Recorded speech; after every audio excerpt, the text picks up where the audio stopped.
আরজিকর কাণ্ডের জের এবার আরামবাগ মেডিকেল কলেজেও কর্মবিরতি ও অবস্থান বিক্ষোভ মেডিকেল স্টুডেন্ট ও চিকিৎসা কর্মীদের। আউটডোর বিভাগের সামনে পোস্টার হাতে অবস্থান বিক্ষোভ করা হয়। দোষীদের বিরুদ্ধে উপযুক্ত ব্যবস্থা ও মহিলা চিকিৎসকদের নিরাপত্তার দাবিতে চলে স্লোগান। মঙ্গলবার দুপুর থেকে শুরু হয় কর্মবিরতি অবস্থান বিক্ষোভ। যদিও জরুরি পরিষেবা চালু থাকবে বলে জানান বিক্ষোভকারীরা, তবে আউটডোর বিভাগে অনির্দিষ্টকালের জন্য কর্মবিরতি চলবে বলে দাবি। এখানে যে প্রতিষ্ঠান এটা তো সবাই জানা কথা যে আরজিকরে একজন অন ডিউটি ডক্টরকে নৃশংসভাবে মারা হয়েছে ধর্ষণ করে। সেটার জন্য এখানে আমাদের আজকে হচ্ছে আরামবাগ মেডিকেল কলেজে প্রোটেস্ট চলছে। এখানে আছে যে স্টুডেন্টরা আছে, ফার্স্ট ইয়ার সেকেন্ড ইয়ারের স্টুডেন্ট আছে, আর যে এসআর আছে, সিনিয়র এসআর আছে, জুনিয়র এসআর আছে, আর তার সাথে হাউস স্টাফরা আছে। আমরা চাইছি যারা এই জিনিসটা এই খারাপ জিনিসটা যারা করছে তাদের আমরা ফাঁসি চাই। আর তাদের যে এটা একটা হচ্ছে যে নর্মালভাবে যে ইনভেস্টিগেশন চলছে সেটা একদম ক্লিয়ার ইনভেস্টিগেশন আমরা চাই, যে কাদের এতটা সাহস হয় যে একটা অন ডিউটি ডক্টরকে এরকমভাবে তারা মারতে পারে। বলতে পারবো অনির্দিষ্টকাল পর্যন্ত চলবে, বলতে পারবো। হ্যাঁ, Shweta Shah, house staff.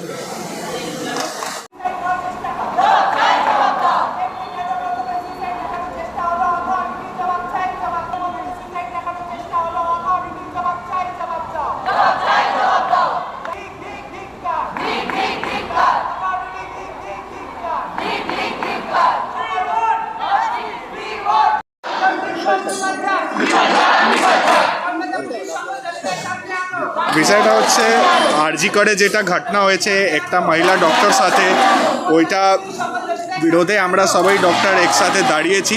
Doctor আর বাকিরা যা স্টাফ আছে আমরা সবাইকে আহ্বান করছি, একটা মহিলা যদি নিজের ওয়ার্ক প্লেসে সেফ না থাকে, ওর সাথে এইরকম ঘটনা হতে পারে, তাহলে মহিলা কোথায় যাবে? আমরা কোথায় যাব? আমরা প্রাণ বেঁচাতে এসছি, আমরা নিজের প্রাণ দেব। আর এইভাবে আমাদের যারা ডক্টর আছে, নার্স আছে, যারাই মহিলা ওয়ার্কার আছে, তারা রাত্রিবেলায় ওয়ার্ক প্লেসে কীভাবে সেফ ফিল করবে, এইটাই হচ্ছে আমাদের প্রতিবাদের প্রথম কারণ। ঠিক আছে, আমরা চাইছি কি এই ঘটনাটা সবাই এই ঘটনার জন্য বিচার করুক। তারপরে প্রত্যেকটা যারা ডক্টর, নার্সিং স্টাফ বা যারাই ওয়ার্কার, হাসপাতালে কর্মী, তাদের সিকিউরিটিটা ব্যবস্থা হোক, তাদের থাকার জন্য ঠিকঠাক ব্যবস্থা থাকে, এইরকম ঘটনা আর কেউ করার দুঃসাহসটা না পায়। এইটাই আমাদের বক্তব্য, এইটাই আমাদের চেষ্টা। হ্যাঁ, আমরা একটা প্রোটেস্ট করছি যেটা সবাই দেখতে পারে, প্রশাসন বা আম জনতা যারা আছে তারা সবাই দেখতে পারে, তারা সব অ্যাওয়্যার হোক কি এই ঘটনাটা আর আমাদের মাংটা প্রশাসন দিকে যায়, ওরা বুঝতে পারে আমাদের কি ডিমান্ড, আর এই ঘটনার জন্য সবার একটা বিচার হোক। হ্যাঁ, আমরা সবাই আছি, আমরা ডক্টরস আছি, ছাত্ররা আছে, বাকিরা যারা হাসপাতাল ওয়ার্কার সবাই একসাথে আছে। আমার নাম হচ্ছে ডক্টর রোহিত ঈশান, আমি পেডিয়াট্রিক ডিপার্টমেন্টের রেজিডেন্ট ডক্টর।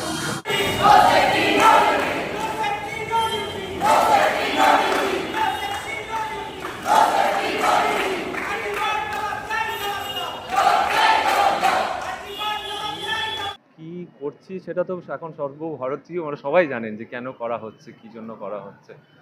এটাই হলো যে ডাক্তারদের মিনিমাম যে সিকিউরিটি বা যে আমাদের বিচারটা দরকার এই মুহূর্তে, যে আসল দোষীরা সামনে আসুক আমাদের, এবং সে আমাদের দিদি যেন সেই বিচারটুকু পায়, সেটুকুই আমাদের এখন দাবি। আজকে যতটুকু নোংরামো চলছে চারিদিকে, সেইগুলোকে যাতে সব কিছু একটু বন্ধ হোক, সেগুলোই আমরা চাই। আমরা চিকিৎসা দিতে চাই, আমরা চিকিৎসা পরিষেবা চালু করতে চাই। আমরা এমন একটা পরিস্থিতি এবং এমন একটা অ্যাটমসফিয়ার চাই যেখানে আমরা সত্যি করে মানুষকে ভালোবেসে নিজের মন থেকে সেই চিকিৎসাটা, নিজের ফ্রিডম নিয়ে চিকিৎসাটা করতে পারি, কোনো ভয় ছাড়া।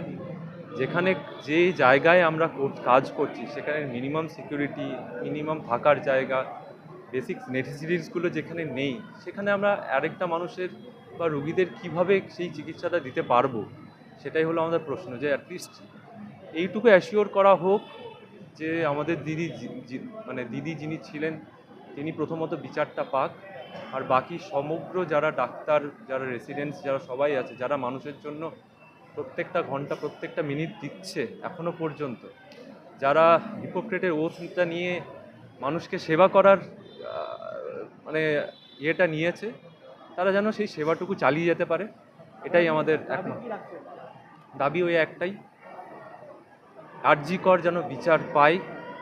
আমরা সেই বিচার চাইছি, যে আসল মূল অপরাধী সে যেন আমাদের সামনে বেরিয়ে আসে, সে যেই হোক, আমাদের কোনো কিছু এসে সে যে কোনো মানুষ হতে পারে, তাকে আমরা সবার সম্মুখে দেখতে চাইছি। এবং দ্বিতীয়ত, সর্বত্র যত মেডিকেল কলেজ, যত ভাই বোনেরা, দাদারা, স্যাররা যারা আছেন, তারা যেন বেসিক সম্মানটুকু, security, safety and basic necessities, যে একটা সরকারি হাসপাতাল, বেসরকারি হাসপাতাল চালাতে গেলে যে যে জিনিসগুলো মিনিমাম দরকার, যে একটা ডাক্তারদের রুম, একটা পুলিশ সিকিউরিটি, এই সব জিনিসগুলো যেন অ্যাসিওর করা হয়, এবং এই জিনিসগুলো যেন পরবর্তীকালে আর যেন রিপিট না হয়, সেইটুকু যেন, সেই স্টেপটুকু, সেই মিনিমাম স্টেপটুকু যেন নেওয়া হয়। পরিষেবা তো আমরা বন্ধ করতে চাইনি, আমরা মানুষের কাছে পৌঁছাতে চাইছি। আমাদের নিজেদের যদি কোনো সিকিউরিটি না থাকে, আমরা কি করে মানুষের আজকে সিকিউরিটি, কী করে হেলথ সিকিউরিটি দেবো? আজকে তো আমরাও তো মানে যারা এখানে আসছেন, আমরা তো বাবা মার ছেলে, বাবা মার একটি মাত্র ছেলে, কেউ সবাই একটা স্বপ্ন নিয়ে এসেছে। কেউ এখানে সবাই তারা নিজেদের স্বপ্নটাকে বাস্তব করার জন্য এসেছেন। তো সেই জিনিসগুলো যদি আমরা বেসিক মানুষ, আমরা তো ভগবান নই, আমরা শুধু সেই জিনিসটুকু করার চেষ্টা করছি। সেই জিনিসটুকু যদি আমরা না পাই, তাহলে আমরা মানুষকে সেই পরিষেবাটা দেবো কী করে? যতদিন না এর বিচার, যতদিন না সরকার, যতদিন না আমাদের এই বেসিক ডিমান্ডস, আমরা তো কোনো আকাশের চান চাইছি না, আমরা বেসিক ডিমান্ডসগুলো চাইছি। সেগুলো যদি আমাদের তরফ থেকে খুব বেশি চাওয়া হয়ে যাচ্ছে, তাহলে আমাদের আর কিছু বলার নেই। সত্যি তাহলে আমরা বাকরুদ্ধ, আমরা নিস্তব্ধ। কর্মবিরতি কতদিন চলবে? যতটুকু বললাম, যতদিন আমাদের এই বেসিক নেসেসিটি, একটাই কথা বলছে আমাদের, আপনার প্রশ্নের একটাই আমার কথা, যে যতদিন না বিচার হচ্ছে, যতদিন না এই সব জিনিসগুলোকে, কারণ বারবার এই রিপিটটা হচ্ছে। 2019-এ সবাই হয়তো আপনারা স্মৃতি থেকে মুছে ফেলতে পারেন, কিন্তু আমাদের স্মৃতিতে এখনও জ্বলন্ত হয়ে আছে ডক্টর পরিবহ।